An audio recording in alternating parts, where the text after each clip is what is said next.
Shalom! Povo lindo que vai morar no céu.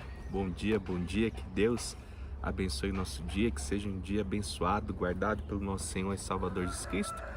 Aqui o galo já tá cantando aí, esse galo aqui canta que é uma beleza.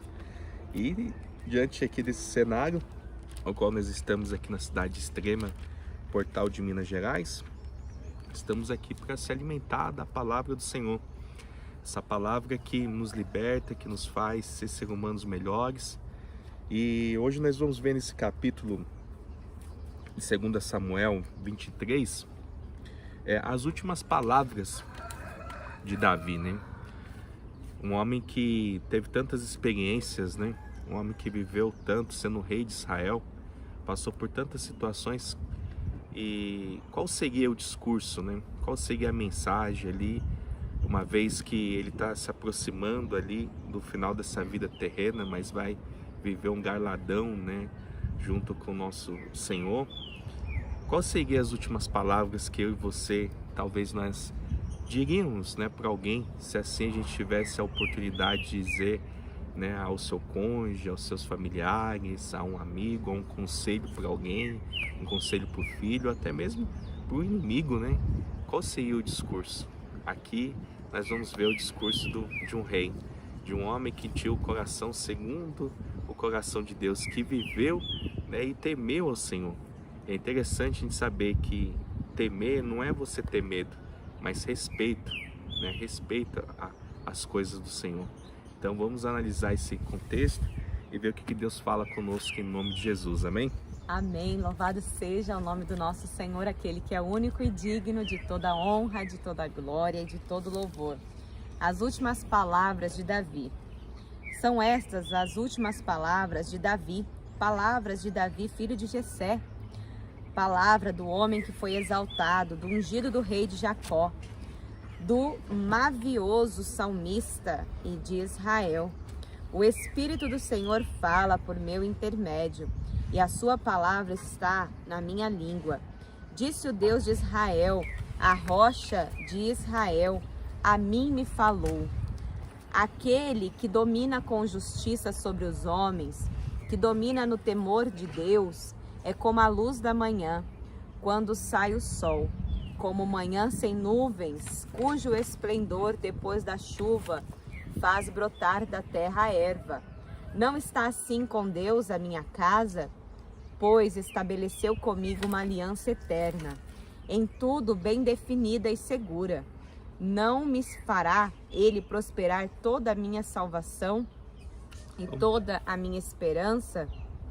Porém, os filhos de Belial serão todos lançados fora como espinhos. Vamos abrir um parênteses aqui. Deixa eu só terminar esse pedacinho. Como espinhos, pois não podem ser tocados com as mãos, mas em qualquer para os tocar se armará de ferro, e da haste de uma lança e a fogo serão totalmente queimados no seu lugar.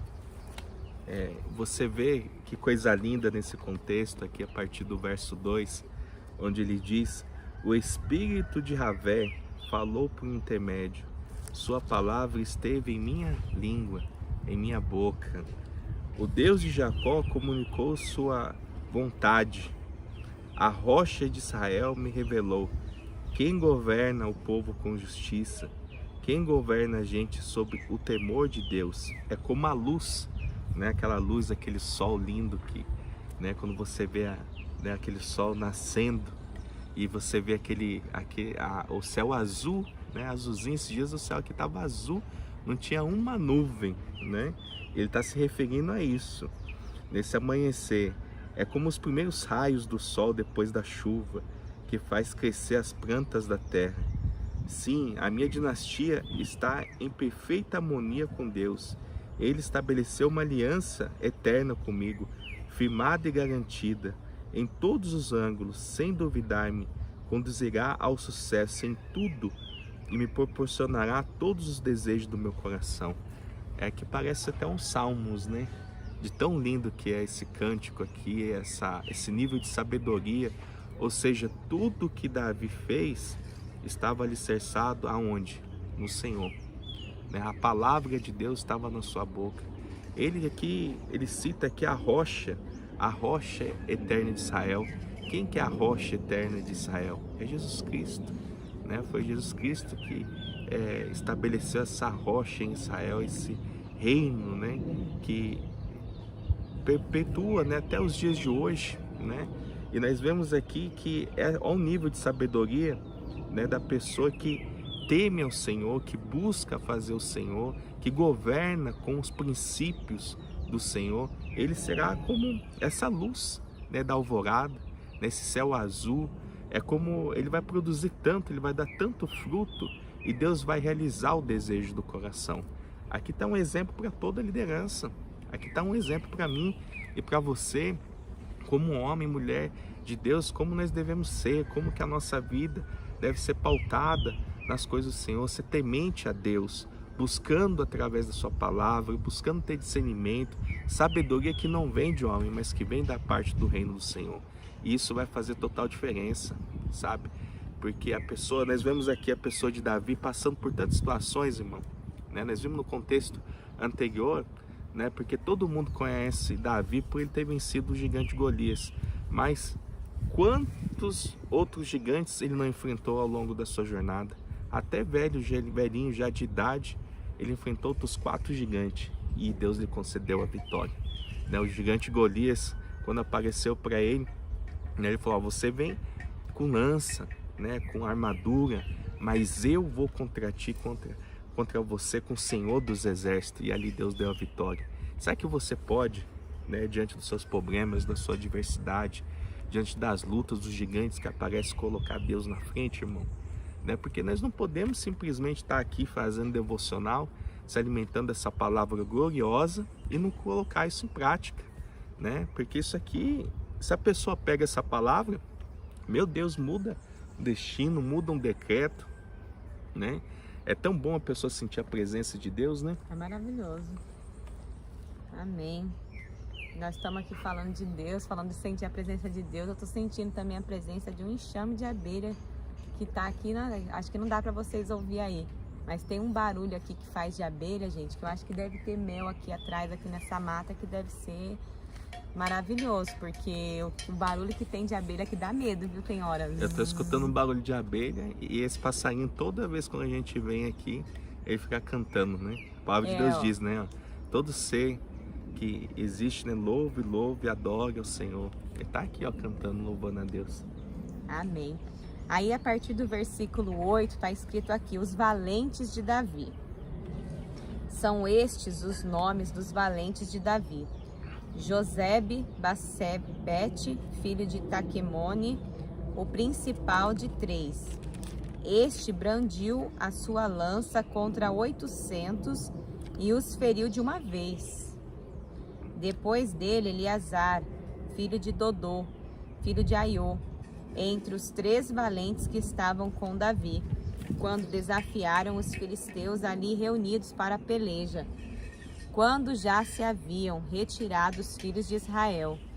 Ele se levantou e feriu os filisteus, até lhe cansar a mão e ficar pegada a espada.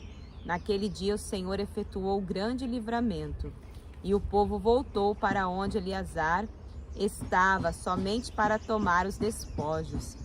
Depois dele, Sama, filho de Agé, o Ararita, quando os filisteus se ajuntaram em Lei, onde havia um pedaço de terra cheio de lentilhas, e o povo fugiu de diante dos filisteus. Pôs-se Sama no meio daquele terreno e o defendeu, e feriu os filisteus, e o Senhor efetuou o grande livramento. Também dos 30 cabeças desceram, e no tempo da cega foram ter com Davi a caverna de Adulão, e uma tropa de filisteus se acampara no vale dos Refaíns. Davi estava na fortaleza, e a guarnição dos filisteus em Belém. Suspirou Davi e disse: quem me dera beber água do poço que está junto à porta de Belém. Então aqueles 3 valentes romperam pelo acampamento dos filisteus e tiraram água do poço junto à porta de Belém, tomaram-na e a levaram a Davi. Ele não a quis beber, porém a derramou como libação ao Senhor. E disse: longe de mim o Senhor fazer tal coisa. Beberia eu o sangue dos homens que lá foram, com o perigo da sua vida? De maneira que não quis beber. São estas as coisas que fizeram os 3 valentes. Também Abisai, irmão de Joabe, filho de Zeruia, era cabeça de 30, e alcançou a sua lança contra 300 e os feriu. E tinha nome entre os primeiros 3. Era ele mais nobre do que os 30, e era o primeiro deles. Contudo, aos primeiros 3 não chegou. Também Benaia, filho de Joiada, era homem valente de Cabisrel, e grande em obras. Feriu ele 2 heróis de Moabe. Desceu numa cova e nela matou um leão, no tempo da neve. Matou também um egípcio, homem de grande estatura. O egípcio trazia uma lança, mas Benaia o atacou com um cajado. Arrancou-lhe da mão a lança e com ela o matou. Estas coisas fez Benaia, filho de Joiada, que teve nome entre os primeiros 3 valentes. Era mais nobre do que os 30, porém aos 3 primeiros não chegou. E Davi o pôs sobre a sua guarda. Entre os 30 figuravam Azael, irmão de Joabe, Elanã, filho de Dodô, de Belém, Sama, Arodita, Élica, Arodita, Elis, Pautita, Ira, filho de Iques, Tecoíta, Abiezer, Anatotita, Mebunai, Uzatita, Zalmon, Aoita, Marai, Netofatita, Elebe, e vai indo, gente. Uns nomes aqui bem difíceis, só que aqui no final é importante destacar que depois que ele fala vários nomes, está aqui Urias, Eteu, ao todo 37. Por que que ele coloca aqui, né, Urias? A gente fica pensando, não fala muita coisa, mas não deixa de citar Urias. Esses valentes de Davi eram soldados profissionais que permaneceram ao lado de Davi ao longo de toda a vida do rei. São divididos em grupos. Os 3 primeiros destacaram-se por seus feitos poderosos, mas entre os demais grupos encontramos líderes notáveis, como Abisai e Benaia, conhecidos por sua grande coragem. O último soldado mencionado é Urias, o Eteu, num tributo sutil ao homem a quem o rei havia traído.